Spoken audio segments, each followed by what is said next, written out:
Hey everyone, you've got Hannah here and Kim from Bell Vista Studios. In this episode, it's going to be epic, so hang around. We're going to talk about empathy mapping. Empathy mapping is one of our favorite activities, isn't it, Kim? Like, we just love it, and it helps us storyboard. It gives us the content for storyboarding, so it makes our life so much easier.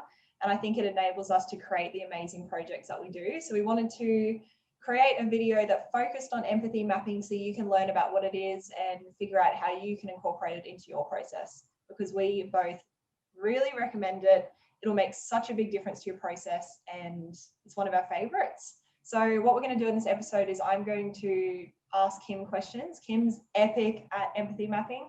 I've learnt so much from her. So first question for you, Kim, what is an empathy map?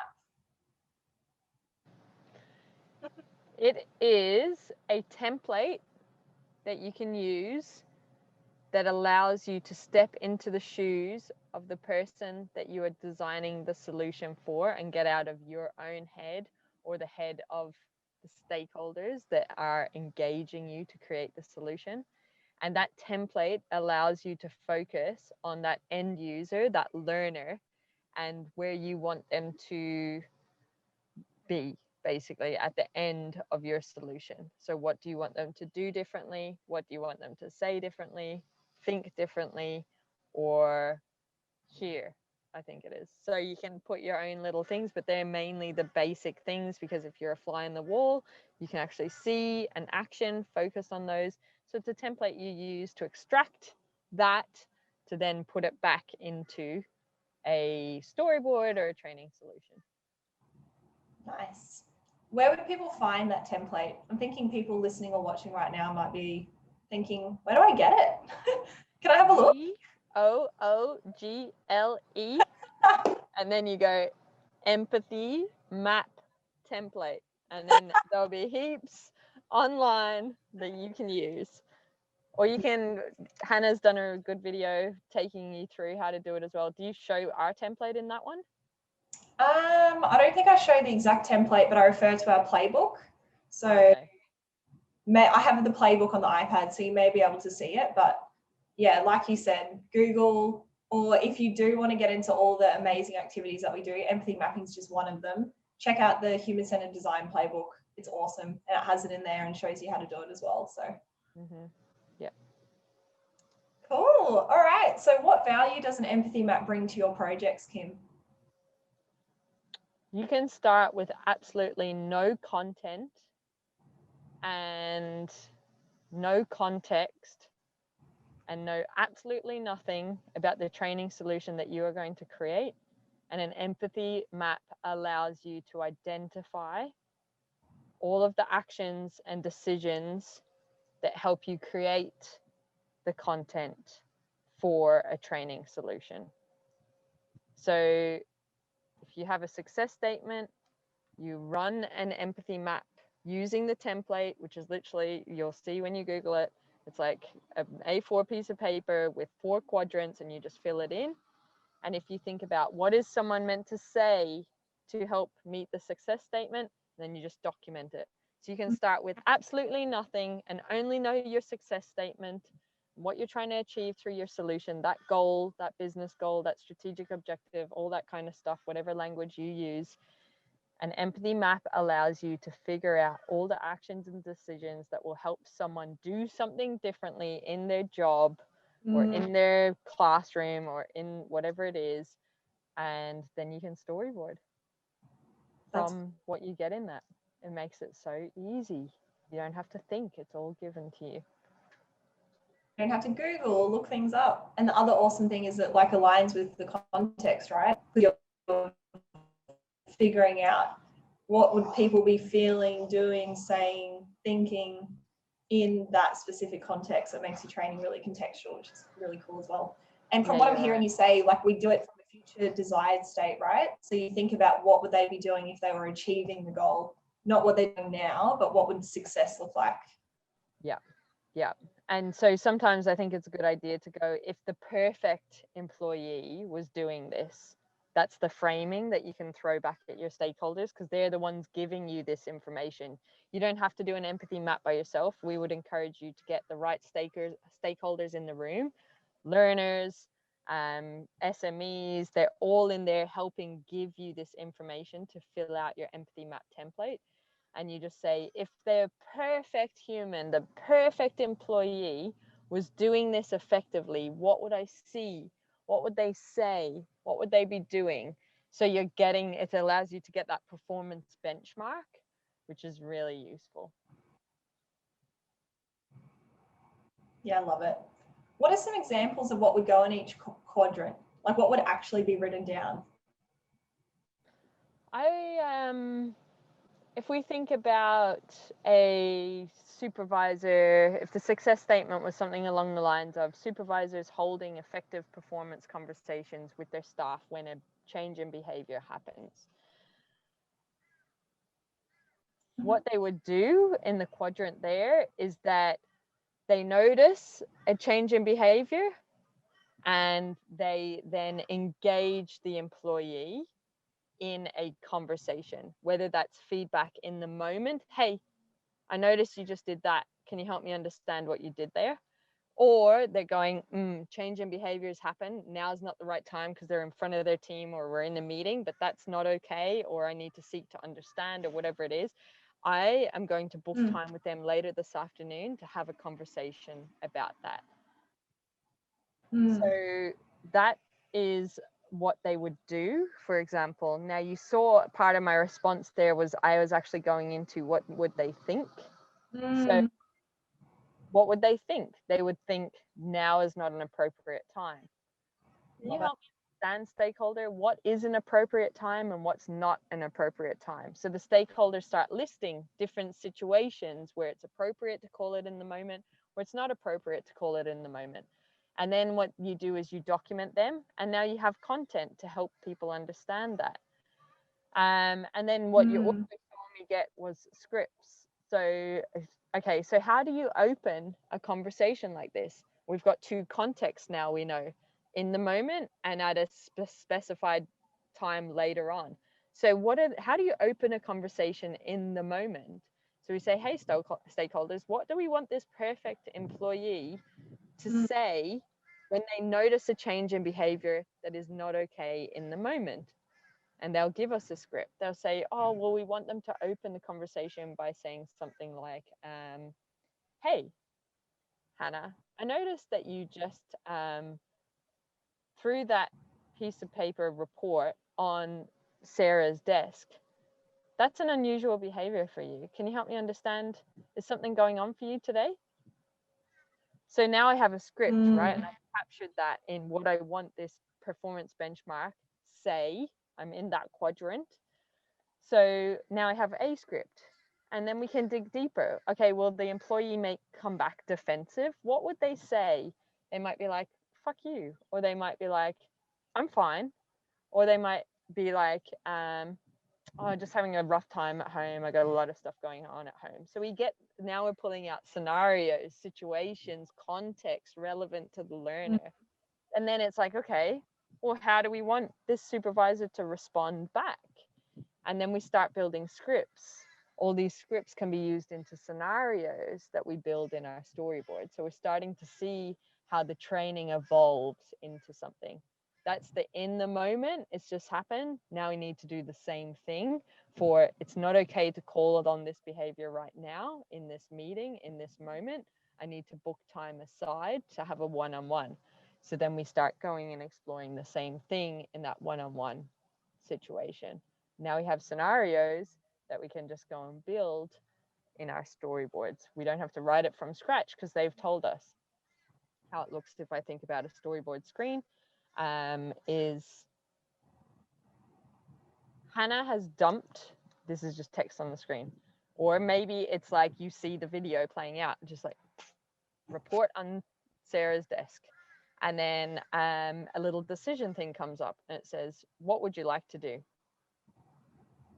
Say this to Sarah, script, or say this to Sarah, script, which has come from the empathy map. So we're not having to think about what they would say because we're saying, well, you've told us stakeholders, this is what you want them to say. And then in that empathy map, we could seek to understand and go, how do they normally do it? And one of the options might be they don't bring it up because they're nervous. So one of the options on screen is don't say anything. It's a once off, and it's probably something on that's going on at home. You know, that person's going through a divorce or something like that. So you don't call it in the moment. So you see how it starts to evolve how you get to like a realistic scenario of how it actually plays out in the real world, and not these like gold star, like that's the obvious multiple choice answer. It's like, this is what people have going on in their heads, and this is what challenges people, and this is what makes people fearful. So they're the things that help come from an empathy map. So we don't have to think about it as instructional designers. We're just getting it into flow and making sure that it's all aligned to that success statement, and then we put it into the storyboard. Makes so much sense. So good. It might be a good idea. Well, do you think that was concise for people, or do you think it would be useful for you to summarize what I said back? No, I think that was really good. Like, it made sense that it's just around like getting, like, understanding what it looks like in the real world and getting all the different stakeholders there to contribute. And I think the way you can imagine it is like, you've got your SMEs, you're involving your end users, you've got the project manager, you've got all these people contributing to these different components, all working towards the same project goal. So I think with all of that context that everyone brings, you create a solution that actually works in the real world, because the end user could be in the room and the SME might say, oh, like, we'll just get the manager to call them, like give them a phone call later on and talk about it. But the end user might say, oh, we never do phone calls. Like, we never use our mobiles at work, or we don't really use our phones. So the end user can give that context to make it really relevant for the real world.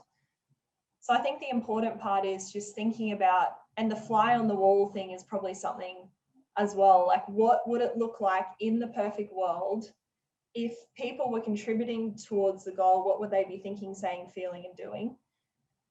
And getting all of the stakeholders to contribute to that process. And then the information that you get is contextual, it's realistic, and then you can use that information for your storyboarding process. Is that concise enough? Yeah. Perspective. I like it. But yeah, it's such a cool process. Do you want to explain the fly on the wall concept? Because that really helped me when I was extracting information for empathy mapping. Yeah, I think it can be very, like, action mapping is about actions and decisions. What are they? Like, we struggle to do them as human beings in our own lives. So therefore, how can we do them when we're creating training? We struggle to take actions that are going to benefit us, like eat nutritious food, move, do the 30 minutes of movement. We know all these things are good for us, but we don't do them.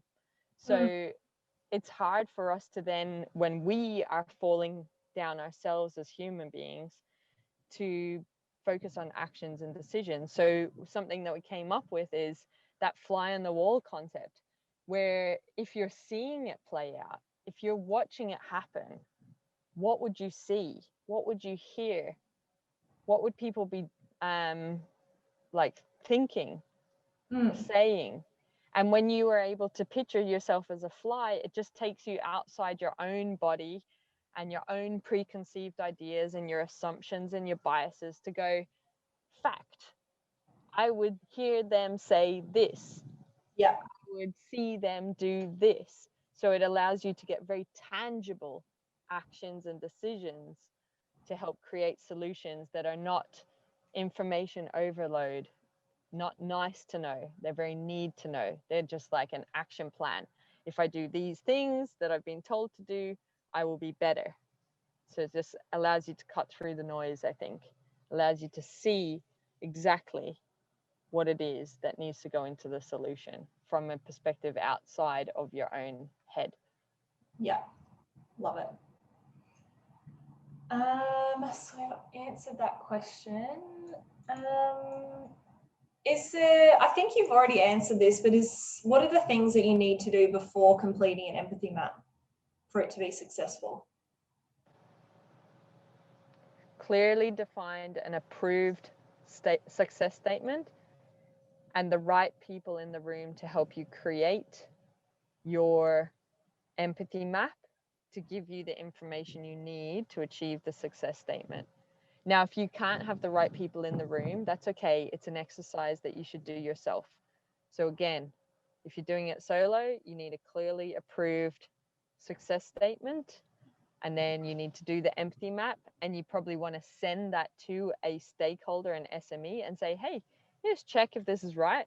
Because what they'll do is they'll start to reword things and go, oh no, this scenario is more realistic for us. Yeah, love it. If you're completing an empathy map with a group of stakeholders, what questions or prompts do you use to get the information that you need from them? Number one, if I was a fly on the wall, what would I see someone do? Or what, you know, and follow the template. So if I was a fly on the wall, I think that helps. I normally get people to name that fly. I draw it as well. Like, what do you want to call it? They always call it Louis. I've never had another fly, so that's good freaking marketing by Mortine there. So that, and then sometimes stakeholders, depending on who they are and what the solution is, they find it hard to articulate it. So then I'd say role play. You be the bad employee, the good, sorry, not bad and good, but the person that is performing, underperforming, satisfactory performance, whatever it is. So you be that person, and then I pick on someone else. I say, you be the other person. Now, play it out as if it is not working out in the current performance and what you're seeing. And I go, okay, do it in the future desired state of how you want it to be. And I'm just documenting. A lot of the time I'd record that. So whether that's video, and it's all just for my own internal use most of the time, or an audio file. But we have had instances, like one time it was a wellness conversation, and they wanted, the success statement was something along the lines of wanting supervisors to check in on their staff and to open a wellness conversation. Wellness conversation is like kind of, are you okay? I've noticed something's different, just to get down to that human side, which is a really fantastic initiative. And so we got the SME to role play it with one of the other team members in the workshop, because they couldn't articulate what it needed to be. They couldn't do the empathy map, and they role played the conversation so well that we used that audio clip in the solution to be this is how everything you've learned is applied in the real world. So they had a kind of tangible example, like listen to it as a podcast to see how it could play out. So I just get them to go into role play mode and do it and perform it for you so that you can take notes. I've noticed that's an action. I've noticed that's a decision. I've noticed that's something they said. And then you fill out your empathy map that way. They're the two things. It always gets us there by just doing those two things. It's like looking for the observable stuff, right? Like keeping it really, what would it look like? Because I think about sometimes in empathy mapping sessions, the client might, or the stakeholder or user might be saying, oh, like we just need to be really confident. So they would be really confident if they were meeting the goal.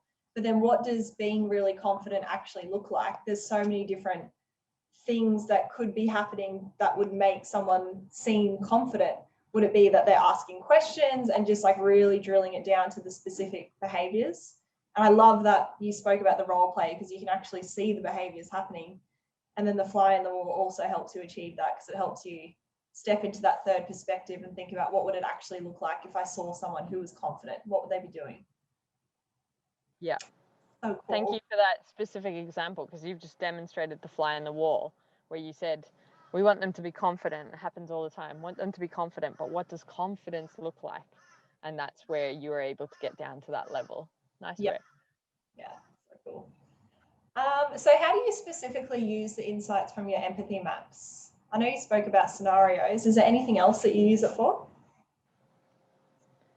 So from the empathy maps, that helps you get very common themes coming through that need to be trained, and they evolve into our learning objectives. So what I do is I start to go, okay, there's a couple of themes going on, and I'll pull up Bloom's taxonomy, and I'll start at the top of the triangle, and I'll think, how do I get someone to apply this now? Like, how do I reflect the real world? And that's how I start. Those themes become my learning objectives. And then from there, I use the learning objectives, I lay them out, and I start just copying and pasting things from my empathy map in under each learning objective that it's relevant to. And then I've basically categorized how the training solution will be formed. And then from there, I'm ready to storyboard. So cool. Gives you your learning objectives and your content, right? Yeah, buddy. Yeah, buddy. What advice do you wish you received before completing your first empathy mapping session? I think the things that have helped me is just my own self-awareness that it probably will go to shit and I'll make mistakes and it won't be perfect the first time. And I was okay with knowing that, you know, so it's not going to work out the first time. But what I know is that I'm going to try it because I can see the benefit of giving it a go.